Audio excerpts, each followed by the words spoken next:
One of the most stunning moments of Tuesday night was when you-know-who told the Proud Boys, who are considered by many to be a white supremacist organization, to stand back and stand by. Well, here's how he tried to clean things up yesterday. Take a look. I don't know who the Proud Boys are. I mean, you'll have to give me a definition because I really don't know who they are. I can only say they have to stand down, let law enforcement do their work. Law enforcement will do the work more and more. As people see how bad this radical liberal Democrat movement is and how weak, the law enforcement's going to come back stronger and stronger. What work is he talking about that law enforcement's going to do? People are going to vote. What is he talking about? I don't know what he's talking about. I mean, Sonny, does this clear anything up for you? I mean...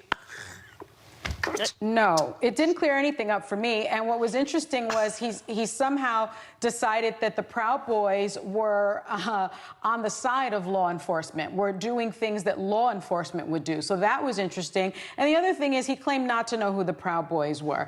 Remember in 2016, Whoopi, he also told Jake Tapper that he didn't know who David Duke was, and he also didn't know who the KKK was. And so this is sort of what Donald Trump always does, especially in light of the fact that his own FBI director, Wray, testified in front of Congress that racially motivated violent extremists make up the largest share of the FBI's domestic terrorism cases, and that it's an unrelenting threat. So I am pretty sure that Donald Trump not only knows who the Proud Boys are, but he also knows that it's an unrelenting threat. But what is really concerning to me is that are those the people that are going to be poll watching in terms of voter suppression? Because I know that I sent all of you ladies last night a tweet that Donald Trump sent out yesterday about voter suppression and asking for poll watchers. Who are these poll watchers? Are they Proud Boy poll watchers? Who are they?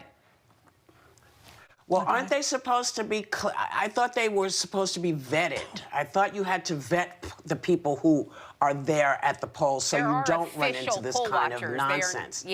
This is not a volunteer opportunity for you to just show up. And by the way, the whole reason people are voting by mail and otherwise is because we happen to be in the throes of a pandemic. So sending more people to the very polls that people are hesitant to go to, and I'm just going to guess from the demographic that they probably won't be wearing masks, is just the dumbest thing on its face. This is why people are trying to stay safe during an election. You know, I also have a weird question for you all. Go ahead. Because I don't ever remember, you know, we're having all these crazy things throughout the different states where people are getting, you know, their voting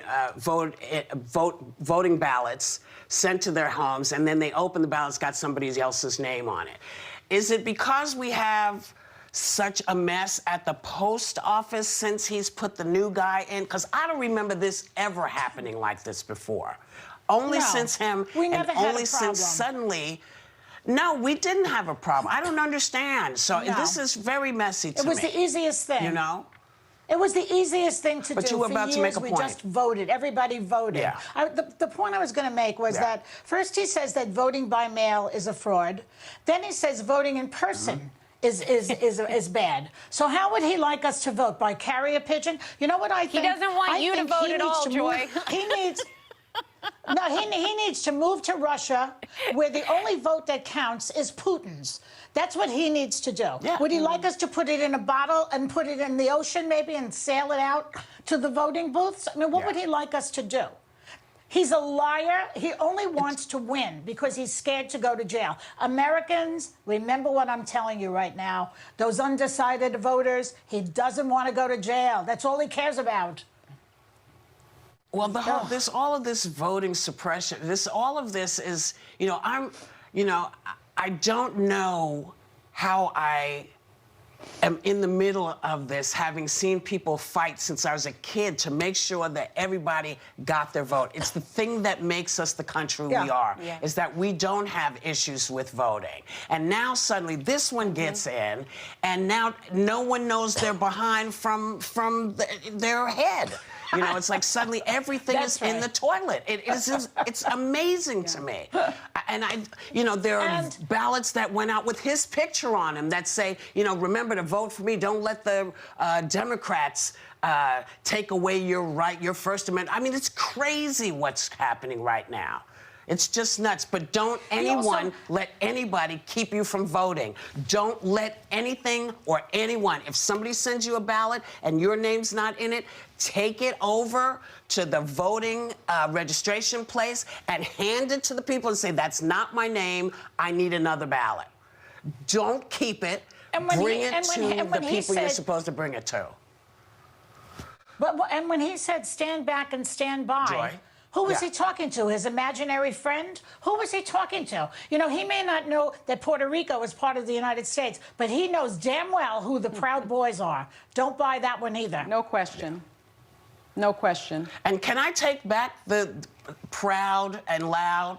Remember, say it loud, I'm black and I'm proud? I'm taking back loud and proud. I'm taking it back. It's not yours. It belongs to say it loud, I'm black and I'm proud. I'm taking it back. And apparently they are denying being a white supremacist group. The Proud Boys say they are not white supremacists. And they describe themselves as a white chauvinist organization. How that's better, I don't know.